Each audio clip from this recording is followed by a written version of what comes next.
Jawaharlal Nehru Institute of Medical Sciences JNIMS ta ngasi kidney transplant Tougadaba Relief Camp ta leiriba L Sanathoi Hospital asigi Nephrology Department ki HOD Professor Dr. Rajesh Waikhom na Relief Committee JNIMS ke Chairman Bon Khurai ga loinana Lupa lishing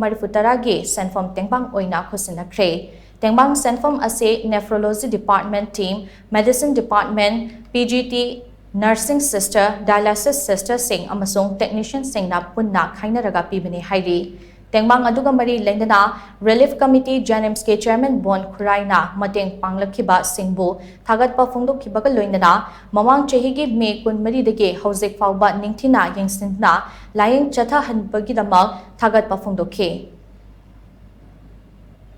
Ngasi Leimram Relief Camp da Leiba negi tarikh 3 da yung thubai gi अखोगी लांचेनरगा अना अबोय the टीवीया तारिकुन Maggi तारिकुन कुन मरीदगी जेनिम्स लेर कुदुंगासी कोई जेनिम्स की केनोना doctor सिंगना हुजी अखोई kidney transplant तौरी ममांग the कोई सेंफाम बिरो को मायाम जेनिम्स की रिलीफ कमिटी ना कोइना थागब फुंगदोक से अदुगा नारांसी डिस्ट्रिक्ट एडमिनिस्ट्रेशन इसेमपुना अचोब ट्रांसप्लांट की दम बतेंग म पांबिदु दम का कोइना नुवाई फुंगदोक से लोइना ngasi सी डॉक्टर